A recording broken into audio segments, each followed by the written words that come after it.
우리 인생의 마지막에 자녀들에게 우리가 어떤 유언을 남길 것인가,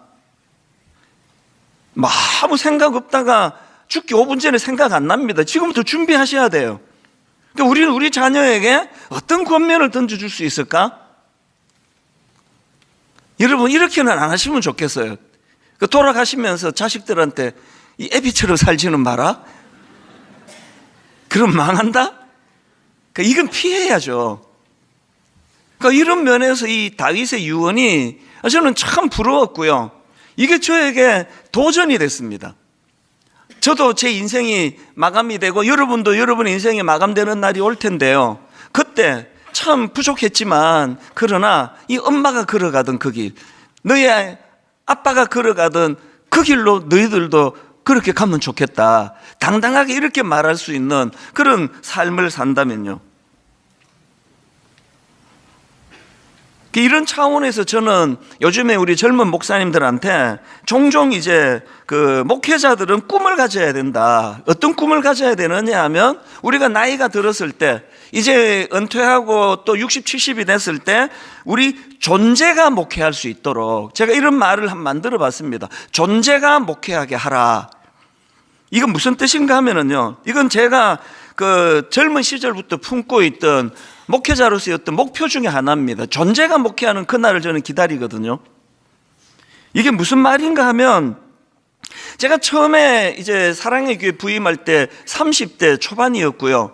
제 짐작에 아마 그때 담임 목사님이셨던 옥하는 목사님이 한 50대 초반쯤 되지 않으셨을까, 그렇게 제가 추측을 해봅니다. 옥하는 목사님의 젊은 시절은요, 딱 한마디로 광인론이에요. 그러니까 미치지 않고는 미칠 수 없다, 미치지 않고는 목표에 도달할 수 없다, 광인론이었거든요. 그래서 진짜 본이 되는 삶을 사셨습니다. 하여튼 오직 성도 섬기고 목양하고 제자해서 사람 키우고, 여기에 목사님은 올인을 하셨거든요. 그랬더니 제가 이제 거기서 발견한 게 하나 있는데요. 이렇게 모범적으로 온 정성을 다하여 목회를 하면, 이런 분이 연세가 드시면 하나님이 어떤 선물을 주시느냐, 그 존재가 목회를 하게 만드는 거죠. 이게 무슨 말인가 하면은요, 이제 옥하는 목사님이 이제 연세가 이제 60이 넘어가시고 은퇴를 앞두시고 나중에 은퇴를 하시고, 이런 과정에서 보니까 아무것도 안 하셔도 그분의 존경스러운 그 존재가, 그게 많은 사람에게 영향을 미치더라고요. 지금도 기억이 나는 장면이 참 많은데요. 그때 사랑의 교회에 옥하는 목사님 집무실이 이제 마당에 있는 2층에 있었는데요. 그래서 이제 방에 불이 켜져 있으면 권사님들이 지나가시다가 그걸 그렇게 안도하시는 겁니다. 아, 목사님 계신다. 저희 부교역자들도 이거 영향을 많이 받았습니다.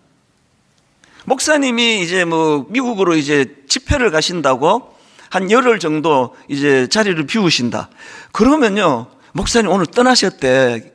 김포공항에서 LA로 가셨대. 그러면요, 우리 대부분의 교역자들이 그때부터 풀어지는 거예요. 막 늦게 오고 일찍 가고, 좀 과장스럽게 하는 얘기이긴 하지만, 그러다가요, 이제 옥하는 목사님 귀국하셨대. 그러면 갑자기 또 긴장이 되는 겁니다. 사실 그때 이제 우리 주일학교는요, 상가 건물에 있었고요.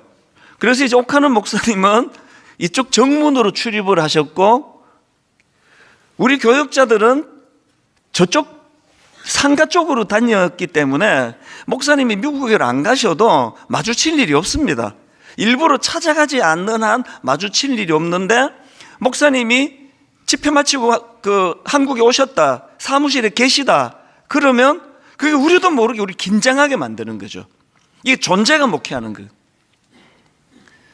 개척 초기에 여러 번 말씀드렸지만, 제가 목사님 곁을 떠나고 이제 저도 담임 목사가 됐는데도 그 긴장은 안 없어지는 겁니다. 이 설교하면은 여기 옥 목사님이 서 계시는 것 같은 느낌을 지울 수가 없는 거죠. 목사님이요, 저한테 여러 권면을 했던 것 중에 가장 강력하게 권면했던 것 중에 하나가 이거였습니다. 설교 준비 부실하게 하면 강단에 서지 마라. 설교 준비 제대로 안 했으면 단에서 생각을 하지 마라. 목사님 지금 돌아가신 지가 지금 얼마나 오래되셨냐고요. 근데 지금도 그 말씀이 잊혀져 정신이 번쩍번쩍 들어요. 존재가 목회하는 거예요. 아무것도 해주시는 게 지금 돌아가시고 아무것도 해주시지 않는데도 여전히 저에게 영향을 미치는 거거든요. 그래서 제가 젊을 때 이 꿈을 꾸게 된 거죠.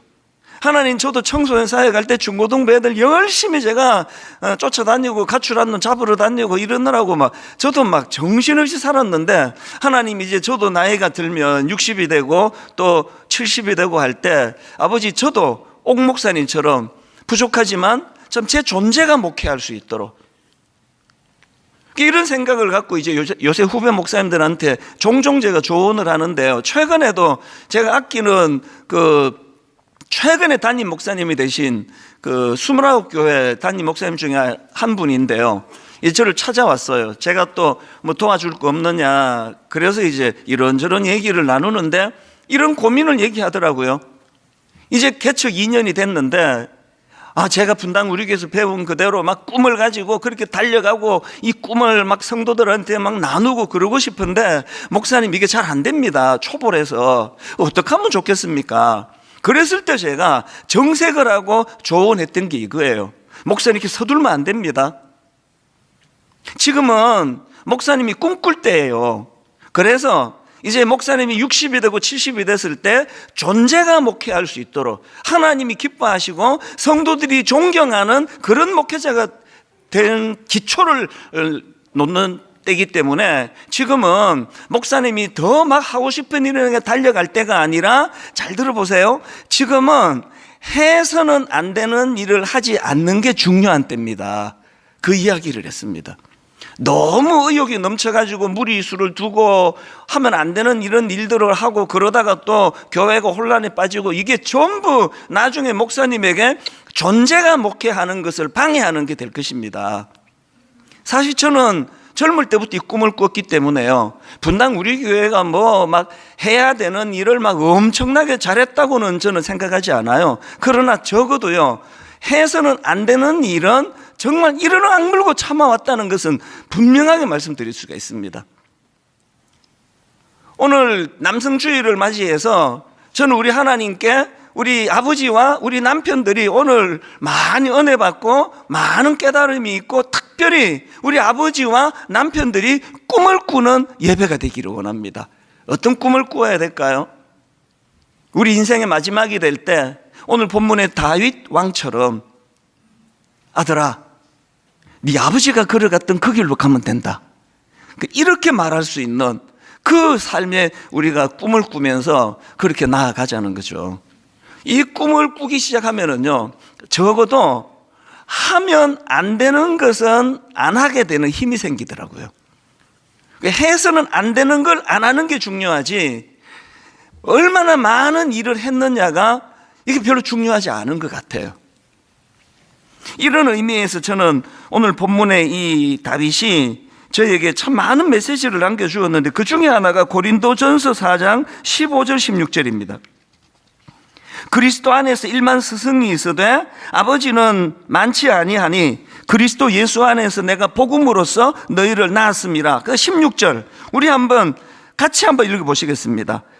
그러므로 내가 너희에게 권하노니 너희는 나를 본받는 자가 되라. 저는요, 분당 우리 교회에 이런 어른이 참 많아졌으면 좋겠습니다. 나는 하나님을 본받기 위해, 나는 예수 그리스도를 닮아가기 위해 난 노력을 하고 애를 많이 쓴다. 너희들은 그런 나를 본받아도 된다. 이렇게 말할 수 있는. 그래서 이제 분당 우리 교회 소그룹 다락방이 이제 이번 주부터 이제 개강을 하는데요.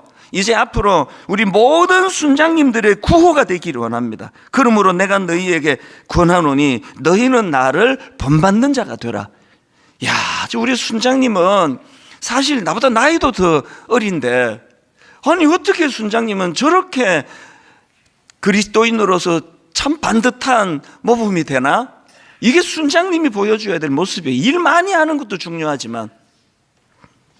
그래서 이제 우리가 이런 부분에서 올 한 해 거룩과 성숙이에요.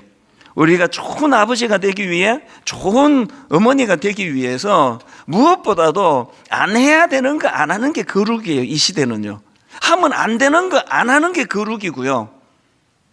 성숙도 마찬가지 아닙니까? 그래서 여러분들이 한 번씩 자랑하세요. 네 아버지는 이래도 이 세상의 그런 악한 성적인 유혹에 흔들리지 않는 사람이야. 나 그런 사람이야. 왜 그래? 아이들한테 막 자랑하세요. 오늘부터 시작하면 돼요. 오늘부터 나 이제 은혜 받고 네 아버지는 이 세상에 뭐 그런 음란하고 막 이런데 나는 이제 담을 쌓기로 했어. 그 아들이 언제부터를 묻지 않기를 바랄 뿐이죠.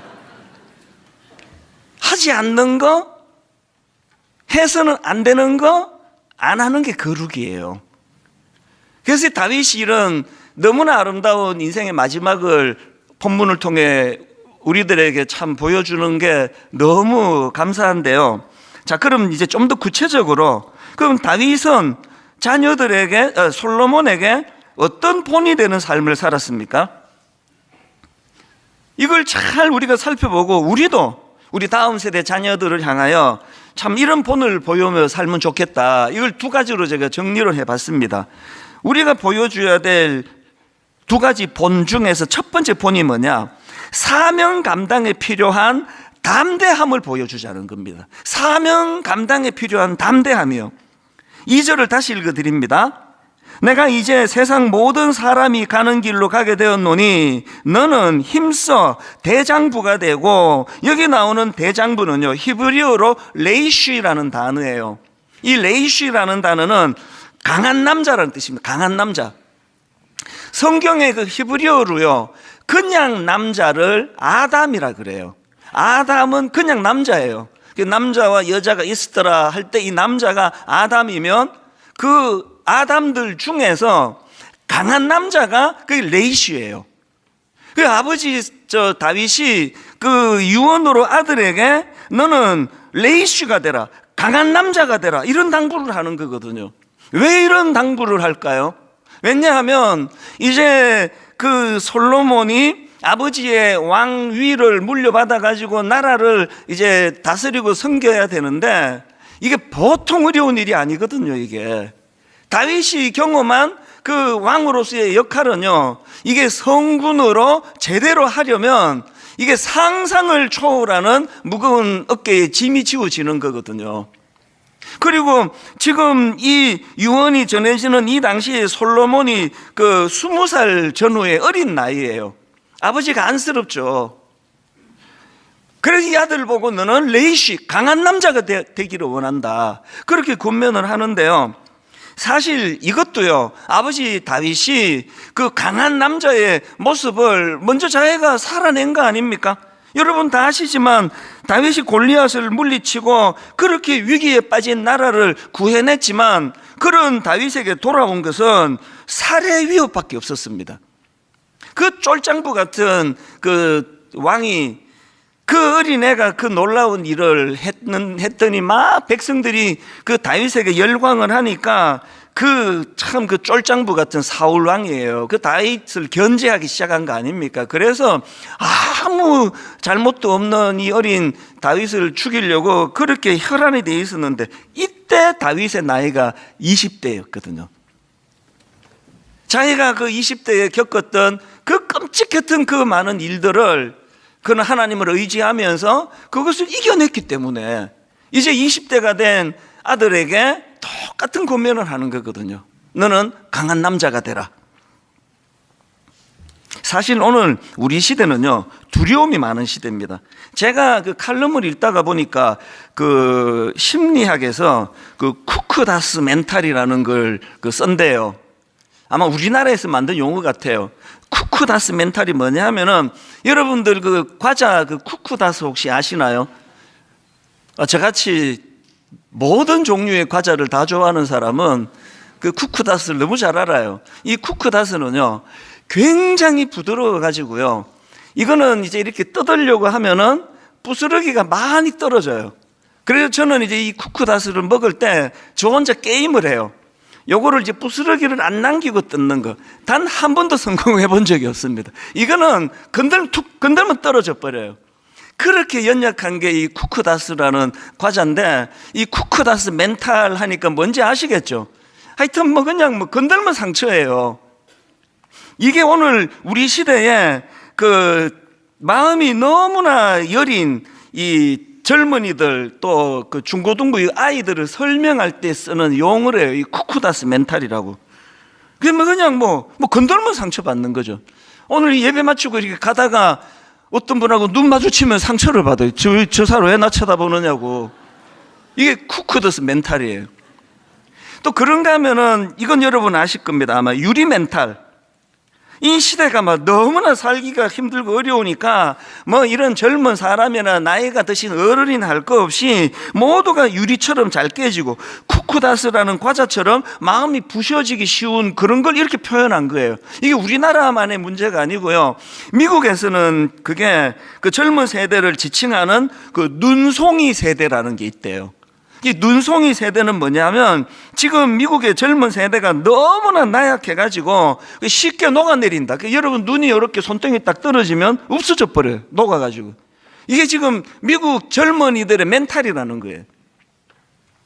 그래서 지금 미국도 한국도 너무나 두려움이 많고 불안하고 우울하고 이런 시대를 지금 우리가 살아가고 있는데요, 그게 뭐 쿠크다스 멘탈이건 유리 멘탈이건 눈송이 시대건 어쨌든 간에 우리는요, 하나님 앞에 이런 그 두려움이 많은 연약한 시대이기 때문에 오늘 본문에서 다윗 왕이 아들 솔로몬에게 했던 이 권면을 우리는 기도 제목으로 삼아야 돼요. 강해야 된다. 강한 남자가 돼야 된다. 강한 여성이 돼야 된다. 강한 크리스찬이 돼야 된다. 사실 여러분, 오늘 본문 2절에서 다윗이 아들에게 했던 너는 힘써 대장부가 되라, 이 권면은요, 그 원조가 하나님이세요. 여기 나와 있는 너는 힘써 대장부가 되라 할 때 이 힘써, 이게 히브리어로 하자크인데요, 이게 원래 강하다 이런 뜻이에요. 그래서 힘써 대장부가 되라, 이거 번역이 썩 잘 된 거 아니고 너는 강한 대장부가 되라, 강한 남자가 되라 이런 뜻이거든요. 이 하자크라는 단어가요, 요수아 1장에도 나옵니다. 이 단어가 요수아 1장 아시죠? 모세가 죽고 요수아가 이제 후계자가 됐는데 막 두려움에 떨고 있으니까 하나님이 요수아 1장 3절부터 9절에 이르기까지 막 계속 반복해서 강하고 담대하라, 놀라지 말고 두려워 말고 반복하잖아요. 맨 마지막에 9절만 읽어드릴게요. 요수아 1장 9절. 내가 내게 명령한 것이 아니냐, 강하고 담대하라, 두려워하지 말며 놀라지 말라. 여기 나오는 강하고 담대하라 할 때 이 강하고, 이게 하자크예요. 하나님 오늘도 저와 여러분에게, 우리에게 이 권면을 하신다 생각합니다. 강하라, 담대하라, 두려워하지 말라, 놀라지 말라. 근거가 있어요. 왜냐하면 네가 영안이 어두워서 그렇지, 네가 어디로 가든지 너의 하나님 여호와가 너와 함께 하느니라. 이게 매 예배 때마다 들려주시는 하나님의 메시지라고 생각합니다. 그래서 여러분이 아시는 그 시편 18편 29절, 여러분 이 다윗의 그 담대함이 출처가 여기에 있습니다. 시편 18편 29절입니다.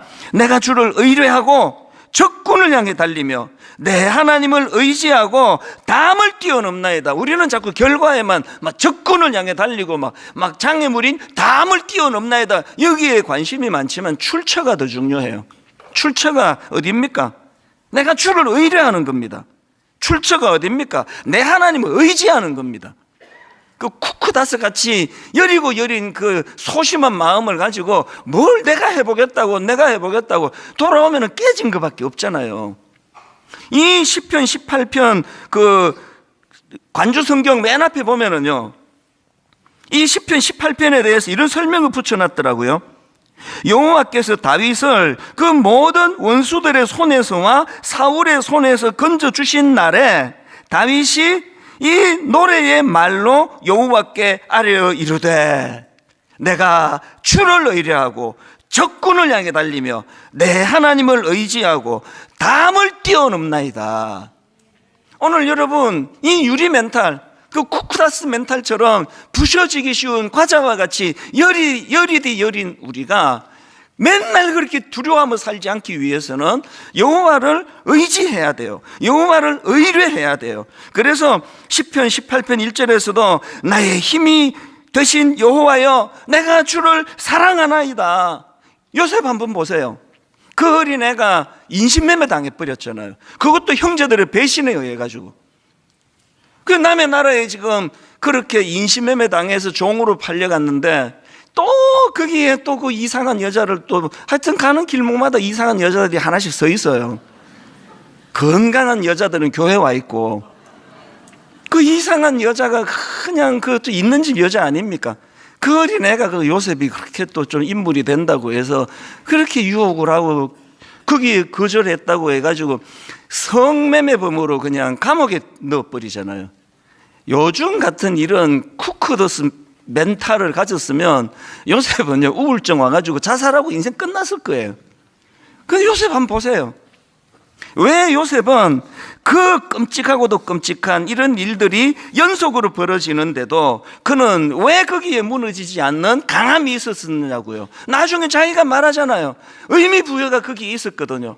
하나님이 나를 통해 하실 일이 있기 때문에, 하나님이 나를 이곳에 보내셨기 때문에 나는 여기서 무너질 수 없다고.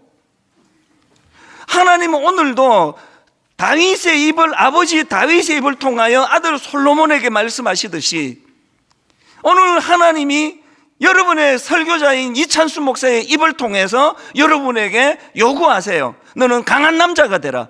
너는 강한 크리스찬이 되라. 왜? 네가 앞으로 하게 될 일이 어마어마한 일이라고. 한 나라를 통치하게 될 일을 하게 될 거기 때문에 약해갖고는 안 된다고. 저는요 분당 우리교회 담임 목사가 돼가지고 저는 뭐 대박난 인생이에요. 막 복이 터져도 이렇게 터진 게 없어요. 터지면 다 흘러가고. 복이 뭐 저는 뭐 그냥 감당이 안 돼요. 저도요 막 그렇게 뭐 담대한 사람이 아니에요. 저는 그냥 아담이에요. 저는 그냥 평범한 남자예요. 그래서 개척하고 처음에는 좀 힘들었습니다. 뭐 맨날 상처받는 거죠. 하여튼 세상에서 사람 상대하는 게 제일 힘들고요. 그 중에서 예수를 대충 믿는 사람 상대하는 게 진짜 힘들어요. 무늬만 크리스찬이래가지고. 그래가지고 개척 초기는 막 상처를 엄청 받았고요. 나중에 교회가 좀 알려지고부터는 이제 또 바깥에 있는 하여튼 별의별 이단성 교회들이 포장해가지고 공격하고 없는 걸 만들어내가지고 올리고 이러는데 제가 보니까 악플을 달고 하는데 아무도 내 편은 안 들어줘. 그거 진짜 희한하더라고요. 그래서 제가 하나님께 구했죠. 하나님, 아무도 내 편 안 들어주니까 내가 강해지기를 원한다고. 그래서 하나님께 은혜를 구하고 담대함을 구하고, 하나님, 제가 무너지면 분당 우리에게 어떻게 되겠습니까? 그러면서 요즘에는 제가요 정말 제가 아담으로 시작을 했는데요, 하나님 앞에서 제가 이제 레이시가 됐어요. 저 강한 남자예요. 그 우습게 보지 마세요. 어지간하면 저 상처 안 받게 됐어요. 너무너무 제가 신기해요 진짜. 어떤 가슴 아픈 일을 만나게도 잠을 못 잔 적이 없어요. 잠을 못 잔 적이 한 2번인가 있었던 것 같긴 해요. 그리고요 참 이 어려버리한 저지만요, 저는 담대하게 말씀드릴 수 있습니다. 지금까지도 그랬고 앞으로 저는 성적인 죄 짓지 않을 거라고 저는 확신하면서 기도해 주세요.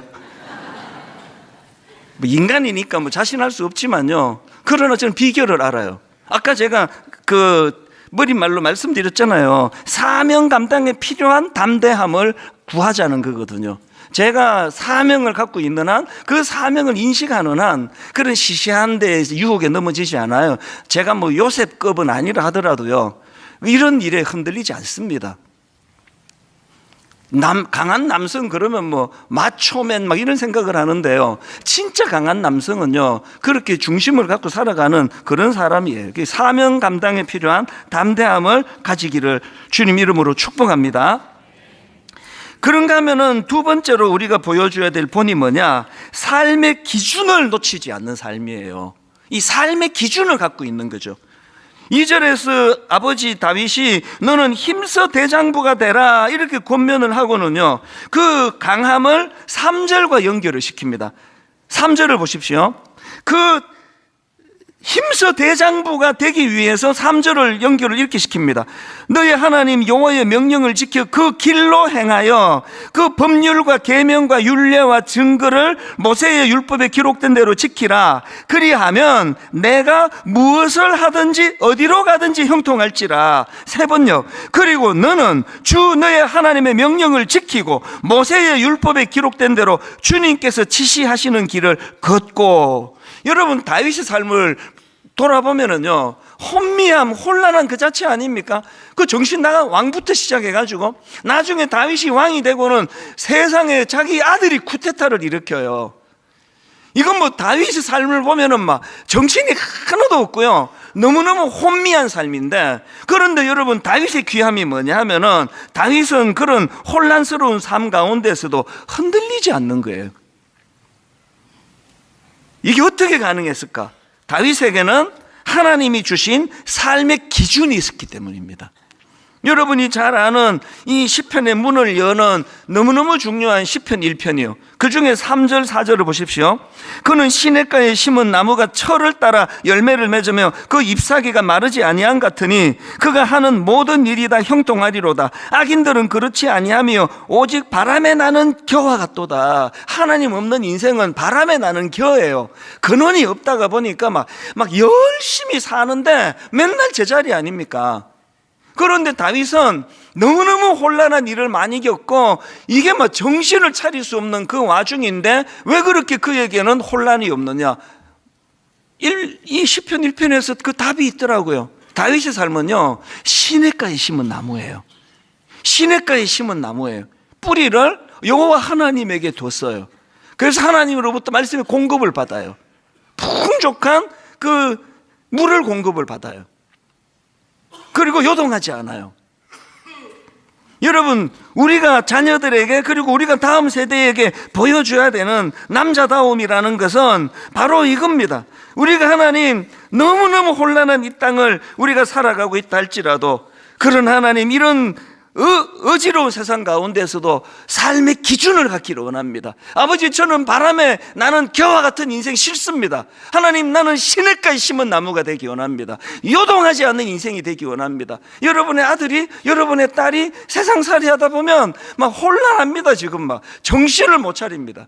이게 뭐 동생애부터 시작해가지고 막 모든 가치관을 다 흔들어 놓는 그런 세상은 이제 대학만 가면은 여러분 자녀들이 살게 될 텐데, 하루 온종일 혼란하다가 집에 와가지고 시냇가에 심은 나무 같은 엄마를 보고 시냇가에 심은 나무와 같은 아빠만 보면 안심이 되는, 이 역할이 부모의 역할 아니겠습니까?